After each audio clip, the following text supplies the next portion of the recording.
오늘은 마태복음 4장 23절부터 25절 말씀 가지고 가르치시며 천국 복음을 전파하시다라는 제목으로 하나님 말씀 함께 나누겠습니다. 우리가 교회에서 늘 하는 이야기가 있습니다. 전도하라, 선교하라 그렇죠. 전도는 하나님의 명령입니다. 전도는 주님이 우리에게 주신 사명입니다. 라고 이야기를 합니다. 오늘 우리가 그 전도에 대해서 한번 말씀을 나눠볼까 하는데요. 우리에게 전도의 방법은 몇 가지가 있을까요? 우리가 가지고 있는 전도의 방법 여러 가지가 있죠. 대표적으로 아주 기본적인 개인과 개인이 만나서 하는 1대1의 전도회가 있고요. 그리고 또 많은 사람들에게 하나님 말씀을 전하고 하나님의 이름, 예수님을 전하는 노방전도가 있습니다. 그리고 미디어 매체를 이용한 미디어 전도가 있고요. 요즘에 예를 들어서 CTS, CBS, CGN 같은 그런 방송국이 미디어 선교를 담당하고 있는 방송국이죠. 그리고 방법론적으로 우리가 어떻게 전도를 해야 된다는 방법론적으로는 한참 동안 또 우리가 알려져 있었던 고구마 전도, 진돗개 전도 등 여러 가지 이슬비 전도, 예전에는 제가 대학 다닐 때는 이슬비 전도학교 그래서 편지로 해서 전도하는 이슬비 전도 이런 여러 가지 전도 방법론이 있었습니다. 우리 교회도요 매주 금요일마다 기름역에 가서 물티슈를 나눠주면서 노방전도를 하고 있습니다. 며칠 전에는 제가 노원역 쪽에 갔다가 노원역에서 또 이제 건빵을 주더라고요. 작은 목재 건빵과 교회 전도지를 활용한 전도하는 것을 보았어요. 그 교회는 전도지를 그러니까 주보 자체를 아예 전도지처럼 이렇게 제작해서 크게 A3 용지 크기로 제작을 해가지고 이렇게 전도를 하시더라고요. 하여튼 이렇듯 전도 방법에는 여러 가지 방법이 있습니다. 우리가 오늘 말씀을 통해서 예수님의 전도 방법. 오늘 말씀이 예수님이 하나님 나라의 일을 사역하면서 본격적으로 주의 복음을 전파하시는 그 장면이거든요. 그 장면을 통해서 예수님의 전도의 모습을 통해서 우리가 지향하고 우리가 전도해야 될 본질적인 모습을 한껏 모델로 삼고 깨달아보는 시간이 되기를 주님의 이름으로 소망합니다. 우리가 성경상에 있는 예수님의 사역을 크게 세 가지로 구분을 합니다.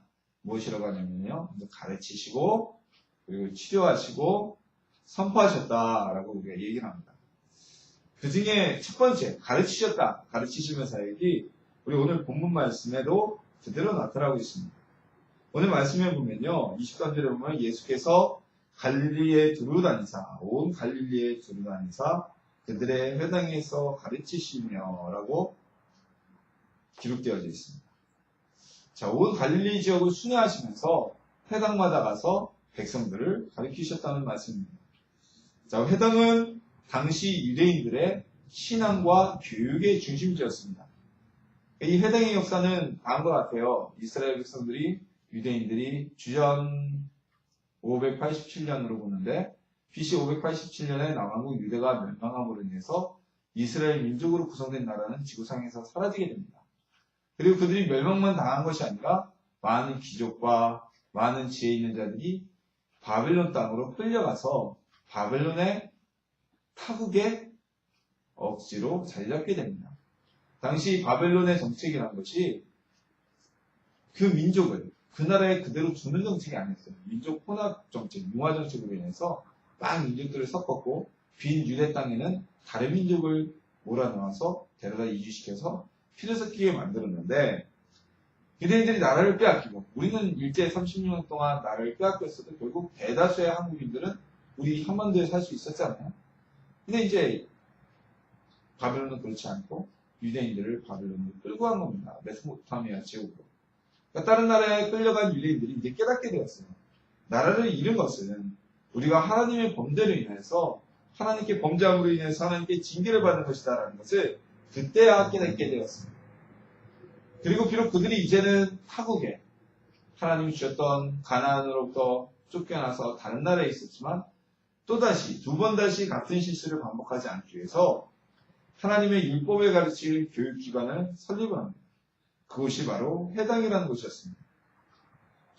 쉽게 얘기해서 우리나라 조선시대에 각 고을마다 한 곳씩 있었던 향교라는 곳이 있죠. 국가에서 세운 교육기관으로 그 향교와 같다고 생각하시면 될 겁니다. 근데 이 회당에서는요, 일반 교육도 시켰지만 주된 교육의 중심점은 바로 토라, 하나님의 율법, 하나님의 말씀이 주된 교육 목표였습니다. 이스라엘의 역사 또한 이 회당에서 아주 중요한 교육 목표였는데요. 교육 내용이었는데요. 왜냐하면 이스라엘의 역사를 통해서 우리가 있는 열왕기상, 열왕기하, 역대하, 역대상, 역대하가 전부 다 포르기에 쓰여졌다고 우리가 얘기를 하는데 이스라엘의 역사를 통해서 자신들이 하나님 앞에 어떻게 죄를 범했고 하나님께 범죄하였고 그로 인해서 우리에게 끌려왔다는 것. 역사를 되돌아보면서 다시 하나님 앞에 나라를 빼앗기고 쫓겨남을 당하는 그러한 범죄를 하지 않기 위해서 이스라엘 역사도 중요하게 교육을 받았던 겁니다. 그래서 이제 모든 유대인이 사는 곳마다 회당이 세워지게 되었어요. 그리고 유대인의 교육은 회당의 교육과 그리고 회당이 또 반대로 이스라엘의 신앙의 중심이 되게 되었습니다. 왜냐하면 예루살렘이 이미 성전은 파괴되었고요. 이들이 예루살렘을 갈 수가 없었고요. 자, 그리고 이 유대인의 공동체, 이제 나라가 하나님께서 이스라엘 백성을 회복시키기 위해서 그들이 바벨론에서 유대 땅으로 돌아온 이후에도 많은 유대인들은 유대 땅에 돌아오지 못하고 바벨론과 뭐 여러 지역에 나눠 살고 있습니다. 우리 사도행전에 봐도 소아시아에도 있고 그리고 로마에도 있고 근데 그 유대인들이 사는 곳마다 곳곳에 전부 다 회당이 세워졌어요. 회당은 유대인들의 신앙적, 교육적, 정신적 중심자라고 우리가 볼 수가 있습니다. 그 유대에도 곳곳에 회당이 세워졌고요. 이 회당이 신앙적인 공동체가 될 수밖에 없었던 것은 중심이 될 수밖에 없었던 것은 이미 이때는 예루살렘 성전이 세워졌어요. 하지만 모든 유대인들이 팔레스타인 지역에서 매번 성전에 올라가기도 힘들었고 더군다나 아까 앞서 말씀드린 것처럼 많은 외국에 있는 유대인들은 평생에 한 번 예루살렘 성전에 올 수가 없었습니다. 오면은 뭐 다행이었고요. 그렇기 때문에 자연히 회당은 그들의 신앙의 중심이 될 수밖에 없었습니다. 하지만 이 회당은요, 회당에서는 절대 하나님께 제사를 드리지 않았어요. 제사는 오로지 예루살렘 성전에서만 지낼 수가 있었죠. 그 구약에 우리가 기록된 역대기나 열왕기에 기록된 어떤 산당과는 분명히 구분되어집니다. 그렇다면 예수님께서 이 회당에서 무엇을 가르치셨을까요? 예수님이 회당에서 수학을 가르치셨을까요? 아니면 히브리어를 가르치셨을까요? 아람어를 가르치셨을까요? 예수님은 회당에서 하나님의 말씀을 가르치셨을 것이 거의 확실시 됩니다.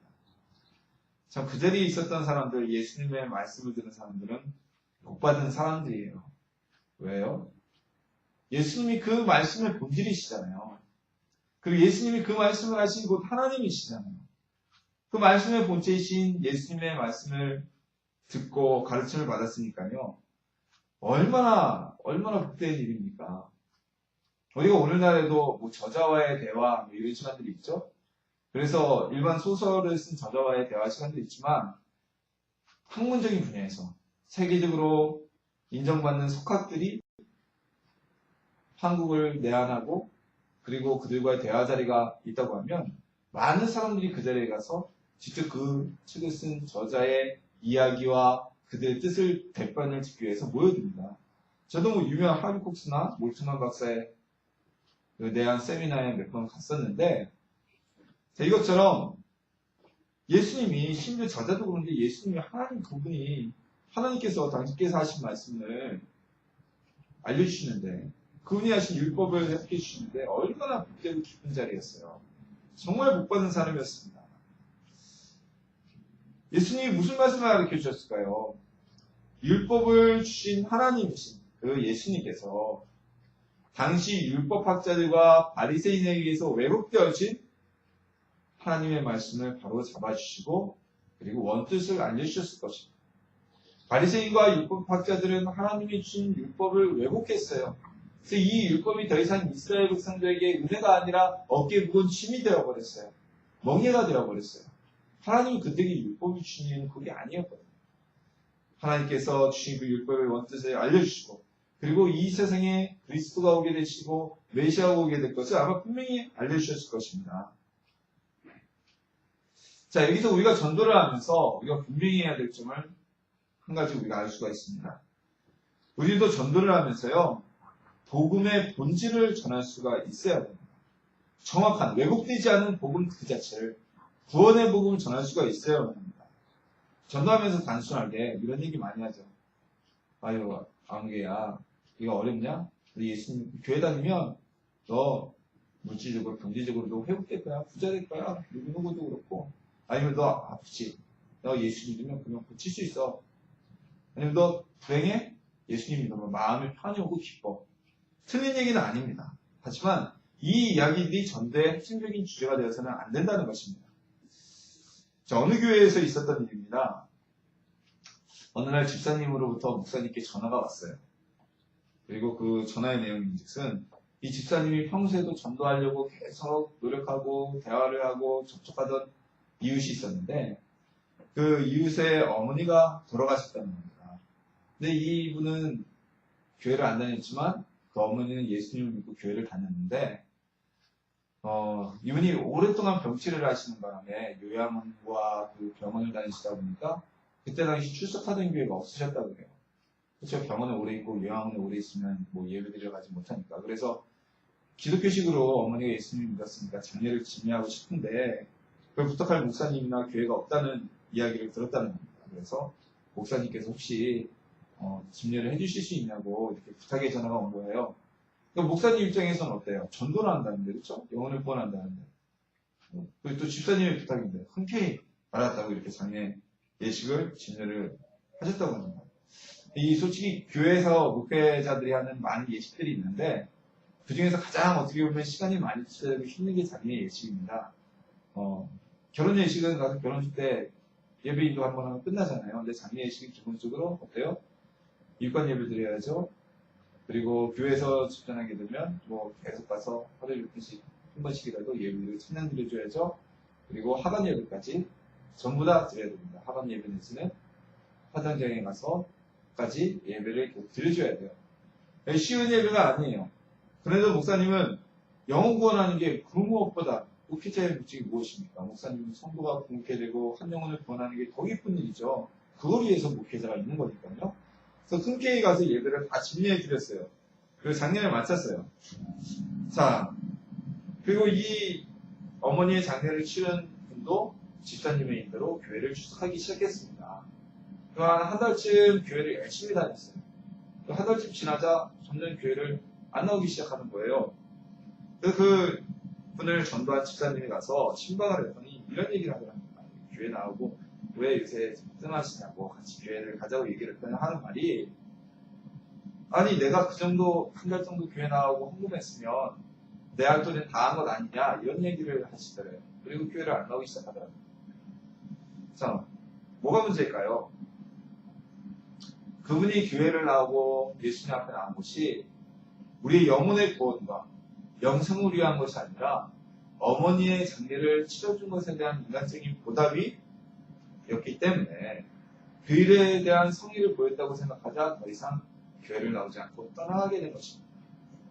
만약 그분이 어머니의 장례 때문에 교회를 나왔다고 할지라도 구원의 문제, 우리 영혼의 구원과 그리고 우리의 영생에 대한 것을 알고 있었다면 장례에 돌입만 했다고 교회를 떠나지 않았겠죠. 계속 예수님 앞에 나오고 예수님 앞에 예배를 드리고 하나님의 나라의 백성이 될 수 있었을 겁니다. 자, 우리는 복음의 본질인 영혼 구원과 그리고 영생에 대해서 전도할 때 전해야 됩니다. 7, 80년대 옛날에 어렵게 살 때, 우리나라가 참 가난했을 때는 아이고 예수님 믿으면 축복받아요. 부자 돼요. 예수님 믿으면 그 병 고쳐요. 예수님 믿으면 행복해요자라고 얘기를 해도 많은 사람들이 끌리고 교회로 나왔어요. 그렇게 해서 부흥게 된 대표적인 교회가 여의도 순복음교회 아닙니까? 교회 나오면 부자 되고 정말 부자 됐고 돈 없어가지고 병원도 못 가고 죽게 생겼는데 죽을 병이 들렸는데 예수님 믿고 고침을 받고 예수님 믿으면 아이들이 힘못 끄고 밤만 되면 남편 술 먹고 와가지고 두들겨 패고 괴로워 죽겠는데 예수님 믿으니까 남편도 변화받고 온 가족이 행복해지고 그런 메시지가 전달돼서 부흥되는 게 여의도 순복음교회인데 근데 오늘날에 와서는 그 메시지가 통하지도 않을 뿐더러 솔직히 얘기해보세요. 교회 안에서 하는 게 재밌어요? 세상 밖에서 하는 게 재밌어요? 재미를 느끼려면요. 그냥 이 육적인 행복과 재미를 느끼려면 교회가 아니라 세상 밖에서도 사람들이 얼마나 행복을 느낄 수가 있는 게 많으니까 마음의 위로를 받고 싶어요? 우리 교회도 쉼센터를 운영하지만 상담센터가 여기저기 널려 있어요. 엄청 많아요. 프로그램도 엄청 많아요. 문화적인 혜택을 줘요? 교회에서? 우리가 복음 전도의 수단으로 쓸 수 있지만 마트에서 하는 문화센터, 구청에서 하는 문화센터가 훨씬 더 질적인 면이나 퀄리티 면에서 뛰어납니다.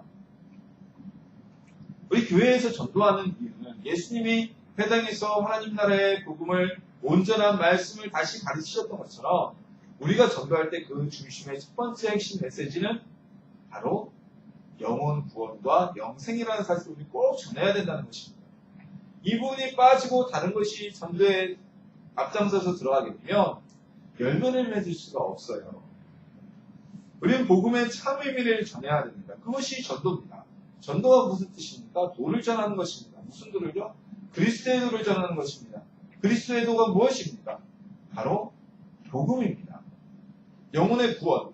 예수 그리스도께서 이 땅에 오셔서 하나님의 독생자이시자 하나님이신 그분이 이 땅에 오셔서 인간의 죄를 지시고 십자가에 달려 돌아가셨고 그리고 3일 만에 다시 부활하셔서 그 이름을 믿는 모든 사람의 영혼을 구해주셨다는 사실. 그리고 그 이름을 믿는 모든 사람은 영생을 얻고 영원한 행복 가운데 하늘나라에 거하게 될 것이라는 이 사실. 이걸 전하는 게 전도인 것입니다. 우리 이제 주님이 회당에서 사람들에게 온전한 하나님의 말씀의 참뜻을 가르치셨듯이 우리 전도할 때 복음의 본질, 영혼 구원과 영생을 전하는 전하 여러분 되기를 주님의 이름으로 축원합니다. 두 번째로 예수님께서는 사람들의 질병을 치유하시고 악한 것을 치유하셨습니다. 다시 말해 우리 육신의 문제로부터 우리를 구원하여 주셨다는 것입니다. 이 악한 것에는요, 귀신 들림도 포함되어 있고요. 그리고 이 악한 것에는 어떤 사람의 마음속의 악독들, 나쁜 성격들, 이런 것도 포함되어 있었을 것이에요. 예수님께서는 사람들의 영혼의 문제와 함께 삶의 주변의 문제도 구원해 주시는 분이고 해결해 주시는 분이십니다. 제가 바로 앞서 전도할 때는 경제적인 문제, 질병의 치료, 행복을 주로 전해서는 안 된다고 말씀을 드렸습니다.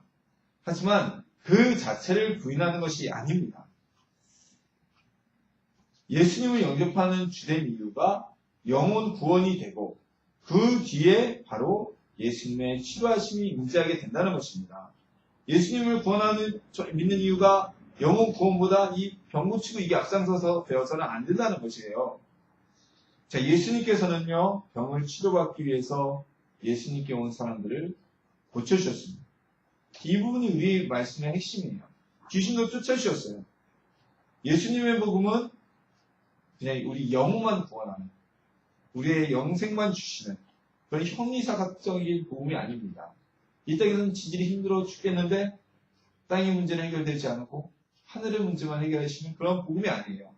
우리 영혼의 문제와 육체의 문제 모두를 구원하시고 해결해 주시는 분이 바로 예수님이라는 것입니다. 그런데 여기에는요, 한 가지 전제 조건이 있어요. 바로 예수님께 나온 사람에게만 이라는 전제 조건이 붙습니다. 오늘 본문 24절에도 보면요, 어떻게 기록되어졌냐면요, 예수님께 치료받은 사람들은 데려오니 그들을 고치시더라 라고 기록되어 있어요. 데려오니 누구에게 데려왔겠습니까? 바로 예수님께 데려오니 예수님께 나온 사람들을 예수님은 고쳐주셨다라고 기록되어 있습니다. 예수님께 나오지 않는 사람에게는 하나님께서 입적인 치료의 은혜를 베풀지 않으세요. 그들은 고침받을 수가 없는 거예요. 우리가 요한 3서 1장 2장 말씀, 너무나 유명한 말씀이죠. 사랑하는 자여, 내 영혼이 잘된 같이 내가 범사에 잘되고 강건하기를 내가 간구한다. 이 말씀의 모든 핵심 메시지가 담겨져 있지 않습니까? 먼저 내 영혼이 잘된 같이 영혼이 우리 먼저 구원을 받아야 돼요. 영혼의 구원을 받고 영혼이 강건하였으면 내가 범사에 잘되고 강건하기를 우리 육체의 구원이 그 뒤에 우리에게 이루어진다는 겁니다. 여의도 순복음교회가 한국교회에 주었던 메시지, 순복음이 한국교회에게 주었던 하나의 메시지가 바로 이 부분이에요. 영혼 구원만을 얘기하고 영혼 구원에만 치우쳐져 있던 우리나라 교회에 영혼의 구원을 받으면 육체적인 문제, 가난, 질병, 이 모든 문제가 해결되어진다는 메시지의 핵심을 전했던 겁니다.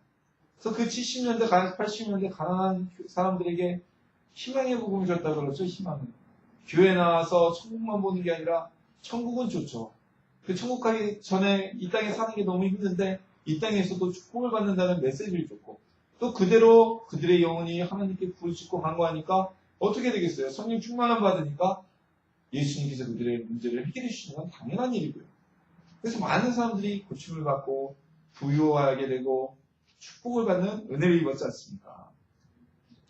우리 성경에도 마찬가지로 이 말씀 그대로 성경에 기록되어 있습니다. 여러분 예수님께서 가난한 사람, 배고픈 사람들에게 떡을 주신 사건이 두 가지가 있어요. 두 군데. 오병이어의 이야기 잘 아시죠?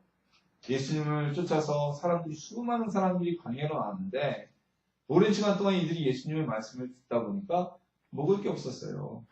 예수님이 그들을 그냥 돌려보내는 게 참 안타까우셨어요. 먹을 게 없는. 그래서 어떻게 하십니까? 무엇이 있나 찾아보려고 수배를 하셔서 아이가 가져온 보리떡 5개와 물고기 2마리. 그것을 축사하시니 남자만 어린아이와 여성을 제외한 남성만 5,000명이 먹는 그 12광지리가 남는 기적이 있었고요. 또 비슷한 동일한 기적인데 조금 다르죠? 7병이의 기적. 7개의 떡과 2마리의 물고기로 많은 사람을 먹이신 기적. 모두 이 두 기적의 공통점이 있는데요. 두 기적 모두 다 예수님의 말씀을 듣기 위해서 끼니도 거리면서 예수님께 나왔던 사람들. 혹은 예수님의 말씀을 듣다 보니까 먹을 것이 없어서 끼니를 거르게 된 사람들에게 주님이 먹을 것을 주신 거고요. 그것도 마찬가지입니다. 뒤에 우리 성경에 나오는 10명의 나병 환자들. 그들이 어떻게 했습니까? 감히 예수님께 가까이 나오지는 못하고 멀리 서서 외쳐가로되 다윗의 자손 예수여 우리를 구원하소서 우리를 치료해 주소서라고 외쳤기 때문에 그들의 눈의 병이 나음을 받았고요. 소경 바디메오도 마찬가지죠. 눈이 보이지 않는 소경이 있지만 예수님이 지나가신다는 소식을 듣고 예수님께 보이지도 않으면서 막 달려나갔어요. 그 눈을 감고 막 뛰어갔어요. 삭개오도 마찬가지입니다.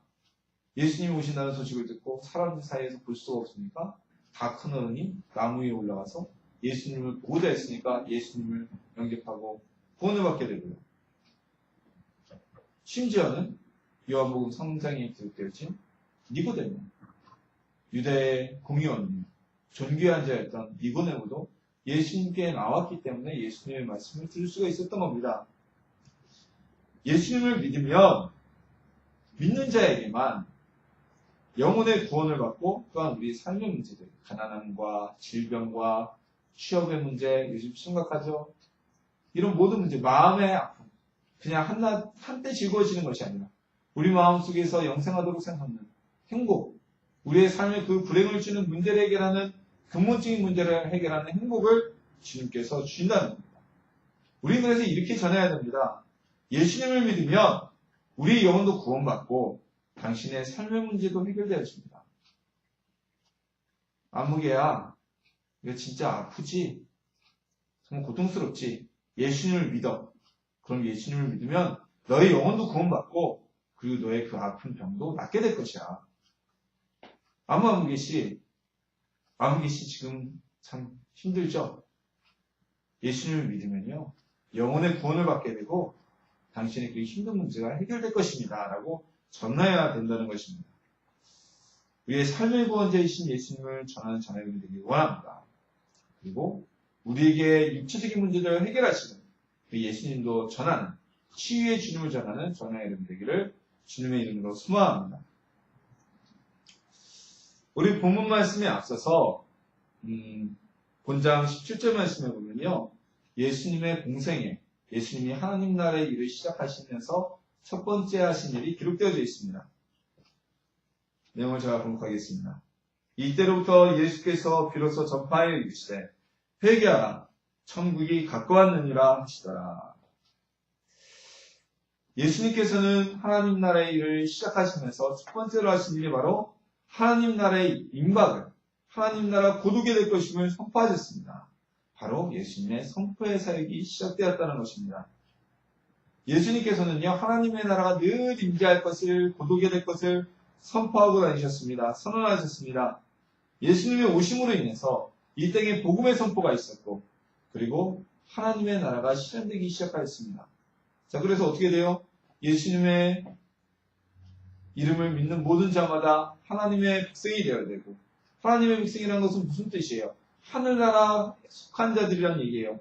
그들의 모임인 교회가, 우리 이런 교회가 하나님 나라에 세워진, 이 땅에 세워진 하나님 나라의 표상으로 세워지게 되었습니다. 그런데 이런 상징적인, 또한 영적인 의미의 하나님 나라가 이 땅에 세워지기도 했지만, 이제 실제적인 하나님의 나라, 실제적으로 눈에 보이는 실제의 역사로 하나님의 나라가 곧 이 땅에 임재하게 될 것입니다. 하나님 나라가 실제적으로 임재하는 사건이 무엇일까요? 바로 예수님의 재림입니다. 그리고 새하늘과 새 땅이 임하여지는 그런 역사입니다. 예수님의 오심 이후에, 예수님이 출임하신 이후부터 이 세상은 소멸을 위한 카운트다운에 들어갔어요. 언제가 될지는 명확히 알 수 없어요. 그날과 시는 오직 아버지만 아신다고 주님이 말씀하셨듯이 언제가 될지는 우리가 알 수 없지만 이 세상이 소멸할 그 타임이 곧 다가옵니다. 점점 갈수록 다가오는 것은 명확한 사실입니다. 예수님께서 회개하라고 사람들에게 첫 번째로 외치시고 선포하신 것은요, 다가온 곧 임재할 하나님의 나라에는 죄인은 들어갈 수 없기 때문에 너희가 하나님의 나라에 들어가려면 너희의 죄를 회개하고 그래야 하나님의 나라에 들어갈 수 있다는 사실을 선포하신 것입니다. 우리는 전도하면서 이 사실을 명확히 전해야 됩니다. 하나님의 나라가 곧 임재한다는 사실, 하나님의 나라가 선포되어졌고 이제 곧 이 땅이 소멸하게 될 것이라는, 하나님의 나라에 들어가기 위해선 예수 그리스도를 통해 구원을 받아야 된다는 사실을 명확하게 선포할 수가 있어야만 합니다. 이 부분이 전달되지 않기 때문에 사람들이 우리의 전도에 대해서 소위 말하는 호객행위다, 교회가 호객행위 한다라는 것처럼 인식하고 있는 겁니다. 근데 우리가 나서서 그냥 회개하라 이렇게 소리치라는 게 아니에요. 그 회개하라는 데는 왜 회개하라는지 메시지의 핵심이 들어있어야 된다는 겁니다. 예수님이 회개하라고 외치고 뭐라고 하셨어요? 천국이 가까웠다. 하나님의 나라가 가까웠다. 이스라엘 사람들은 기본적으로 율법을, 하나님 말씀을 듣고 배운 사람들이었기 때문에 이 이야기만 들어도 이게 무슨 뜻인지 알 수 있었어요. 그럼 우리가 사람들이 그냥 무조건 회개하라, 오늘날 천국에 가깝다 그러면 사람들이 알아들을까요? 못 알아들어요. 예수 믿는 사람은 알아듣겠죠. 그렇죠? 좀 더 우리가 오늘 시대에 맞는 내용으로 순화시켜서 사람들에게 그 메시지를 선포할 수 있어야 한다는 것입니다. 옛날 일제시대 때 우리 최건능 목사님이 그러셨죠. 예수천국 마귀지옥에서 최건능 목사님이 그 복음을 전했을 때 많은 사람들이 그 이야기를 듣고 회개하고 예수님을 믿게 됐어요. 근데 그거는 최건능 목사님만의 능력이에요.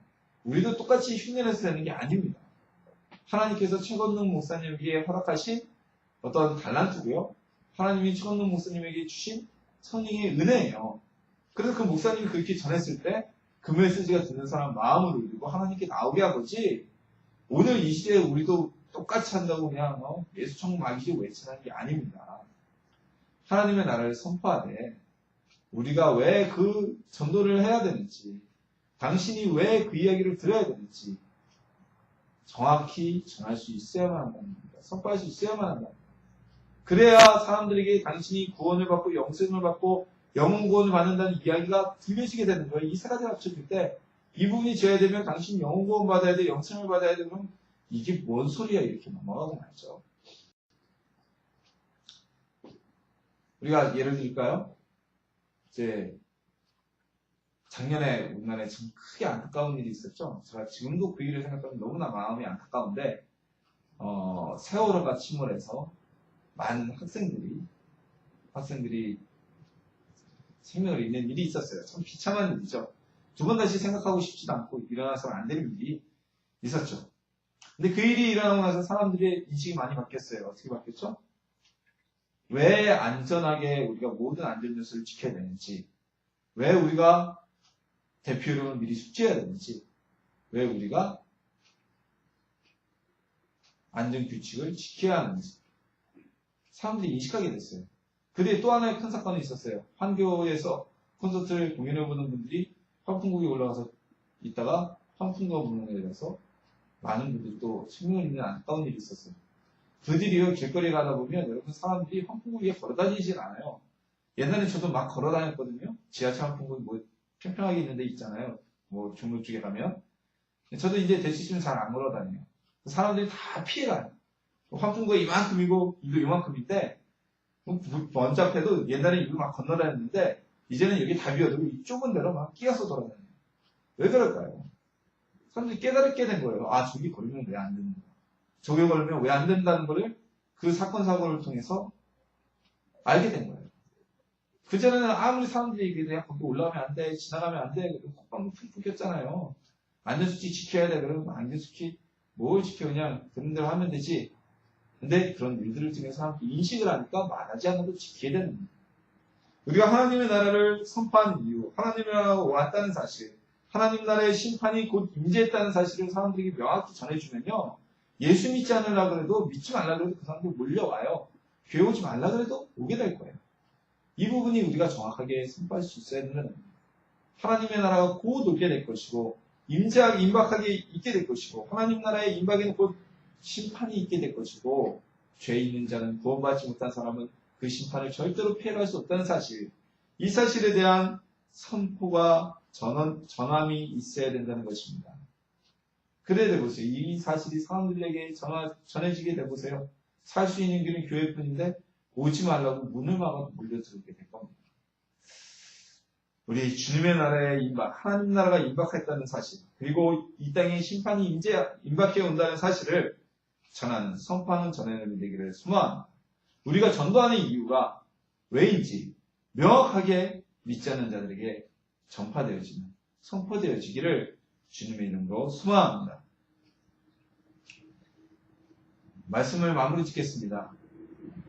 매주 우리 교회도 기름내게 가서 전도를 합니다. 한 번은 7번 출구, 한 번은 9번 출구. 우리 교회 전도는 큰 목적이 일단 교회와 센터가 있다는 것을 사람들이 알리기 위해서 하는 목적이 커요. 노방전도의 목적은 그게 가장 핵심입니다. 노방전도를 통해서 만나서 예수님을 믿는 경우는 거의 진짜 1%도 안 되는 그런 확률로 있는 거고요. 노방전도는 일단 선포의 이유, 예를 들어서 우리 교회는 교회가 이 자리에 설립되었다는 것을 선포하는 것을, 그리고 또 그 전도 제안에 있잖아요. 예수님에 대한 복음의 말씀, 복음에 대한 선포의 의미가 있는 것인데, 자, 어찌되었건 우리도 이제 매주마다 전도를 하는데 아무 의미 없이 그냥 물티슈만 막 나눠주는 것. 이거는요, 돈 낭비고 시간 낭비예요. 우리 교회 그 물티슈 하나가 210원씩입니다. 그 아무 의미 없이 나눠주려면 그냥 사람들 있잖아요. 전원지 뿌리는 양반들. 그분들 1시간 하는데 한 4천, 3천원밖에 안 돼요. 그분들한테 돈 주고 시키는 것이 전혀 의미가 없어요. 아무 의미가 없어요. 또 다른 의미로 볼까요? 총동원 전도주의라는 게 있죠? 총동원 전도주의 또는 예수잔치 그래가지고 그 자리에 단순히 자리만 채우려고 사람들을 불러오는 것도 아무 의미가 없는 일입니다. 무의미한 일이에요. 제가 그런 분들을 몇 번 봤는데 그냥 교회만 인간적인 관계로 교회 한번 와달라고 그러니까 한 번 와가지고 그걸로 끝이에요. 우리가 전도에 있어서는요, 예수님의 모습처럼 구원의 메시지가 선포가 되어져야 되고요. 그리고 치료의 메시지가 선포되어져야 되고요. 그리고 선포의 메시지, 하나님의 나라가 임재할 때는 그 선포의 메시지가 담겨져 있어야 됩니다. 이 중 무엇이, 이 세 가지가 함께 있을 때 전도의 역사가 나타나는데 이 세 가지 중에 무언가가 빠져 있거나 결여되어 있기 때문에 우리가 전도해도 열매가 맺어지지 않는 거예요. 우리가 예수님처럼 구원의 목적을 가르치고 그리고 치료의 은혜가 우리의 삶에도 하나님의 구원에 임하게 될 것이라는 사실을 전하며 또한 하나님의 심판이 임재하였고 하나님의 나라가 임재하였음을 전해서 우리 주변에 믿지 않는 영혼들을 하나님 앞에 인도하는 전도의 열매를 맺는 전의 준비 되기를 주님의 이름으로 축원합니다. 그래서 하나님 나라를 확장시키고 예수님의 복음을 온 땅에 전하는 복음 전파에 앞장서는 하나님의 일꾼이 되기를 예수님의 이름으로 축원합니다.